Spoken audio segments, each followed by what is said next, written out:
अस्सलाम स्टूडेंट्स, हम लोग चैप्टर नंबर 9 पढ़ रहे थे केमिकल इक्विलिब्रियम। तो आज हमने पढ़ना है केमिकल इक्विलिब्रियम स्टेट क्या है। केमिकल इक्विलिब्रियम स्टेट क्या होती है? जब when rate of forward reaction become equal to the rate of reverse reaction and the composition of reaction mixture remain same. मतलब जब रेट ऑफ फॉरवर्ड रिएक्शन बराबर हो जाएगा रेट ऑफ रिवर्स रिएक्शन के और कंपोजिशन मिक्सचर के अज्जा की तरकीब जो होगी वो कांस्टेंट रहे, तब उसे क्या कहते हैं? Chemical equilibrium state. मतलब कि इस वक्त फॉरवर्ड और रिवर्स रिएक्शन का रेट रफ्तार बिल्कुल क्या हो जाएगी? बराबर हो जाएगी। जब दोनों की रफ्तार क्या हो जाएगी? बराबर हो जाएगी और इनके जो अंदर अज्जा होते हैं उनके कंपोनेंट्स हमेशा क्या रहेंगे? कांस्टेंट रहेंगे। उनकी जो रिएक्शन मिक्सचर की जो अमाउंट होगी वो क्या होगी? कांस्टेंट रहेगी। उस वक्त उस स्टेट को क्या कहते हैं? Chemical equilibrium state. आप लोग बोर्ड की तरफ देखो, when the rate of forward reaction is the same as the rate of reverse reaction the composition of the reaction mixture remain constant. उस वक्त रिएक्शन मिक्सचर के अज्जा की जो मिकदार होती है वो क्या रह जाती है? कांस्टेंट रह जाती है। उस स्टेट को हम क्या कहते हैं? Chemical equilibrium state. फर्ज करो हमारे पास कंपोनेंट है ए और बी, ये हमारे पास है रिएक्टेंट ए और बी, ये कन्वर्ट हो रहे हैं सी और डी। स्टार्ट के अंदर हमारे पास सिर्फ रिएक्टेंट होते हैं, प्रोडक्ट नहीं होते। स्टार्ट में हमारे पास क्या होते हैं? रिएक्टेंट होते हैं। मतलब हमारे पास कौन से रिएक्टेंट हो गया? ए और बी। जब सिर्फ स्टार्ट में रिएक्टेंट है, प्रोडक्ट नहीं है, उस वक्त सिर्फ फॉरवर्ड रिएक्शन प्रोसीड हो रहा होगा। कौन सा रिएक्शन प्रोसीड हो रहा होगा? Forward reaction. क्योंकि हमारे पास प्रोडक्ट नहीं है इसलिए रिवर्स रिएक्शन जो होता है शुरू में, इन द बिगिनिंग, शुरू में नहीं होता, ना होने के बराबर होता है, निग्लिजिबल होता है। तो ये हमारा बहुत इंपॉर्टेंट एमसीक्यूज बनता है। In the beginning reverse reaction is negligible. जब स्टार्ट में प्रोडक्ट होगा ही नहीं तो रिएक्शन में जो रिवर्स रिएक्शन होगा वो निग्लिजिबल होगा। लेकिन जैसे जैसे वक्त गुजरता जाएगा, एज द टाइम प्रोसीड, जैसे जैसे वक्त गुजरता जाएगा तो रिएक्टेंट्स की तादाद क्या होती है? कम होना शुरू हो जाती है। जब रिएक्टेंट्स की तादाद कम होना शुरू हो जाती है तो फॉरवर्ड रिएक्शन क्या हो जाता है? स्लो डाउन हो जाता है और प्रोडक्ट्स की तादाद क्या हो जाती है? ज़्यादा होती जाती है। इसलिए रिवर्स रिएक्शन जो होता है उसकी स्पीड क्या हो जाती है? ज़्यादा हो जाती है। और जब और ज़्यादा टाइम गुजरेगा तो एक वक्त आता है जब रेट ऑफ फॉरवर्ड रिएक्शन, मतलब फॉरवर्ड रिएक्शन की रफ्तार और रिवर्स रिएक्शन की रफ्तार बराबर हो जाएगी। उस स्टेट को क्या कहते हैं? Chemical equilibrium state. इसको जब मैं आपको ग्राफ के लिहाज से समझाऊंगा तो और ज़्यादा कंसेप्ट क्लियर हो जाएगा। केमिकल इक्विलिब्रियम स्टेट तक जब हम लोग पहुंचते हैं उस वक्त उसकी दो पॉसिबिलिटीज हो सकती हैं। केमिकल इक्विलिब्रियम स्टेट के वक्त क्या हो सकती है? दो पॉसिबिलिटीज हो सकती हैं। या तो रिएक्शन बिल्कुल रुक चुका होगा जिसे हम कहते हैं स्टैटिक इक्विलिब्रियम। तो स्टैटिक इक्विलिब्रियम क्या होगा? When reaction ceases to proceed, जब हमें ऐसे लगता है कि रिएक्शन बिल्कुल स्टॉप हो चुका है तो उसे हम क्या कहते हैं? Static equilibrium. जैसे ये ज्यादातर फिजिकल फिनोमिना में होता है। जैसे एक बिल्डिंग स्टैंड है, खड़ी हुई है। क्यों खड़ी हुई है? क्योंकि उसके ऊपर जितनी भी फोर्सेस लग रही हैं वो सारी की सारी फोर्सेस क्या है? बैलेंस हैं। इसलिए वो बिल्डिंग क्या है? स्टैटिक खड़ी हुई है। तो ये हमारे पास क्या होगा? Static equilibrium. लेकिन ये हमेशा फिजिकल फिनोमिना में होता है, केमिकल रिएक्शंस में ऐसा नहीं होता।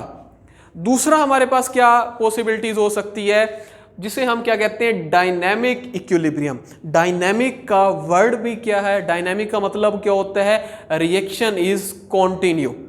The reaction is continue. Dynamic का मतलब होता है reaction is still continuing. Dynamic का मतलब क्या होता है? रिएक्शन इज स्टिल कॉन्टिन्यूइंग, मतलब कि रिएक्शन रुकेगा नहीं। रेट ऑफ फॉरवर्ड रिएक्शन किसके बराबर हो जाएगा? रेट ऑफ रिवर्स रिएक्शन में। और इनका जो डायरेक्शन होगी फॉरवर्ड की और रिवर्स की, वो एक दूसरे के ऑपोजिट होगी। तो उसको हम क्या कहते हैं? Dynamic equilibrium.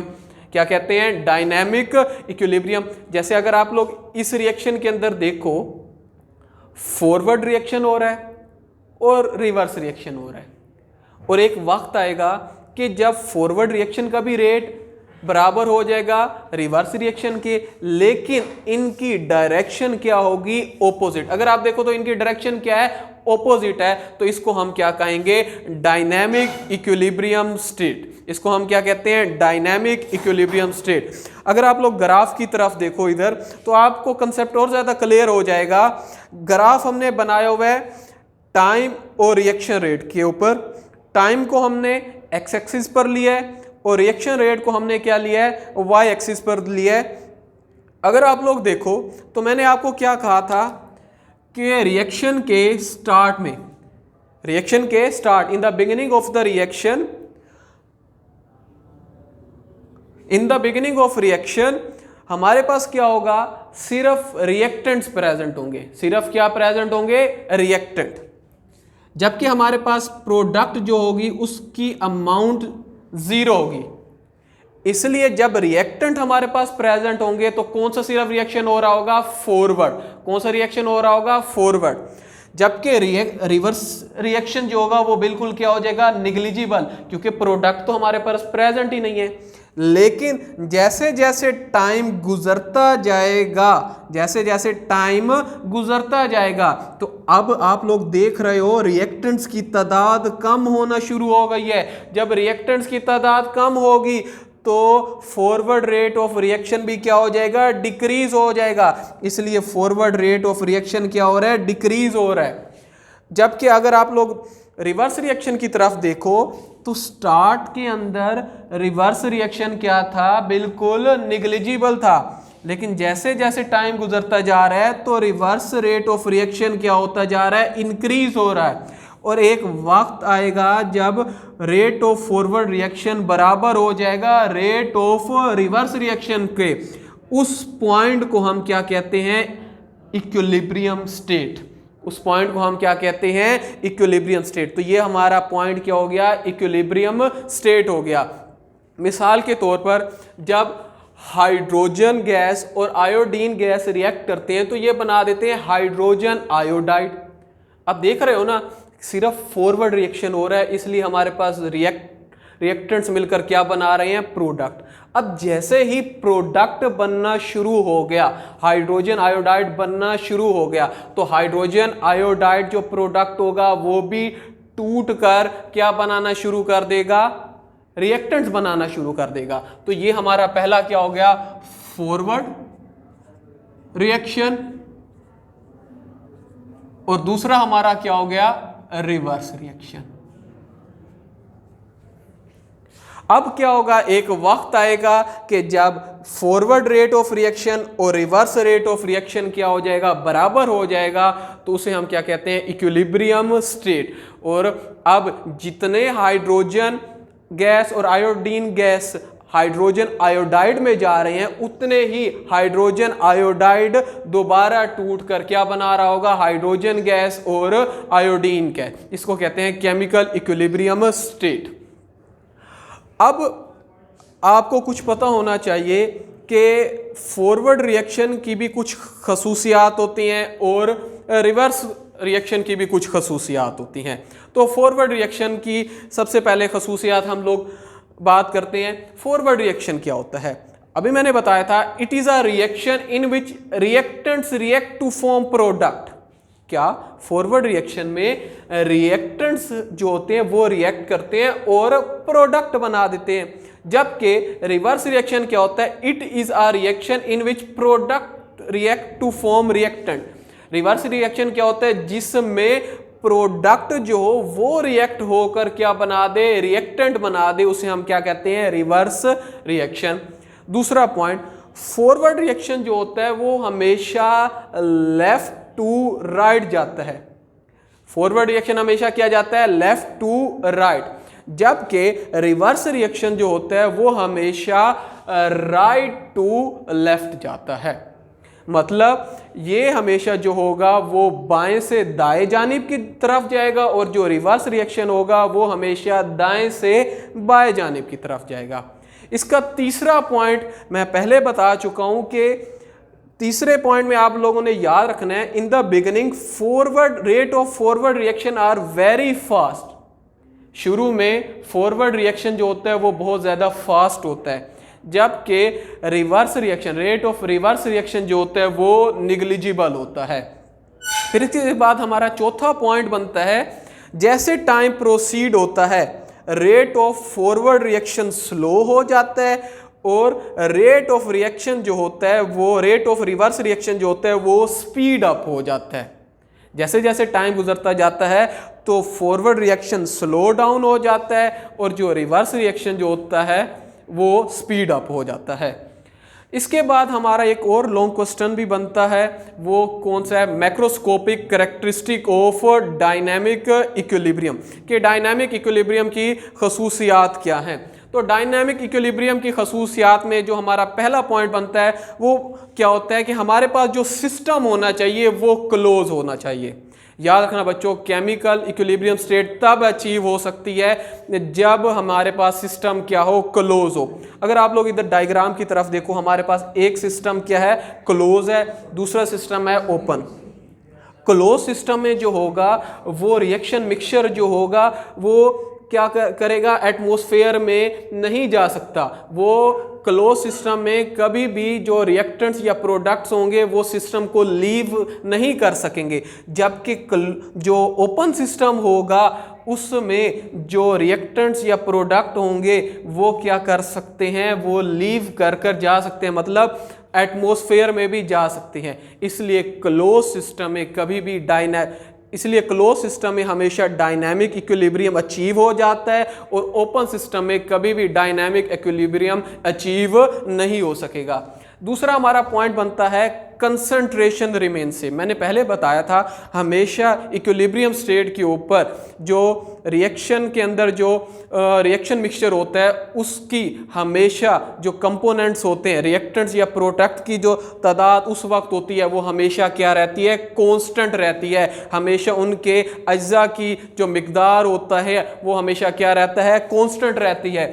तीसरा, रिएक्शन डज नॉट स्टॉप। हमने डायनामिक इक्विलिब्रियम के अंदर बात की थी कि रिएक्शन कभी भी नहीं रुकता, हमेशा रेट ऑफ फॉरवर्ड और रेट ऑफ रिवर्स रिएक्शन क्या हो जाता है, बराबर हो जाता है, लेकिन वो हमेशा मूव कौन सी करता है, ऑपोजिट डायरेक्शन में मूव करता है। चौथा हमारा पॉइंट बनता है equilibrium can be establish from either side. इसका मतलब समझना आपके लिए जरूरी है।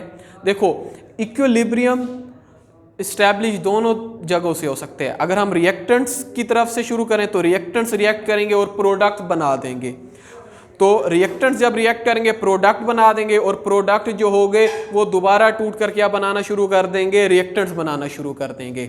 और इसी तरह से प्रोडक्ट से अगर हम लोग शुरू करें तो प्रोडक्ट्स क्या होंगे, टूट कर क्या बनाना शुरू कर देंगे, रिएक्टेंट्स, और रिएक्टेंट्स मिलकर दोबारा क्या बनाना शुरू कर देंगे, प्रोडक्ट। तो इक्विलिब्रियम जो होता है वो दोनों जगह से अचीव हो सकता है, रिएक्टेंट से भी और प्रोडक्ट से भी। उसके बाद हमारा जो अगला पॉइंट है वो है equilibrium can be establish after stress.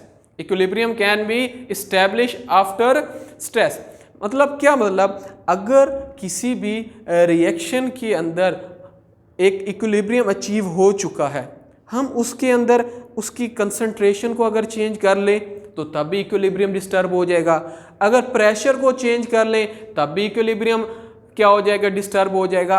अगर हम उसका टेम्परेचर चेंज कर लें तब भी इक्विलिब्रियम क्या हो जाएगा, डिस्टर्ब हो जाएगा।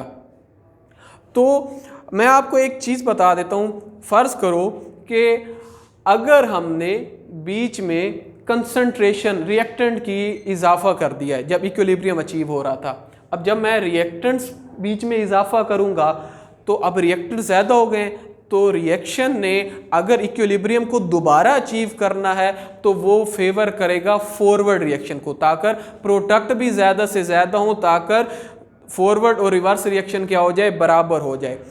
अगर मैं प्रोडक्ट डाल देता हूं इक्विलिब्रियम स्टेट के दौरान तो अब कौन सा रिएक्शन होगा, रिवर्स में। क्यों? क्योंकि रिएक्शन में प्रोडक्ट्स डालने की वजह से रिएक्टेंट की कमी हो गई है, तो अब वो रिएक्टेंट्स क्या होंगे, ज़्यादा तब होंगे जब प्रोडक्ट टूट कर क्या बना देगा, रिएक्टेंट बना देगा।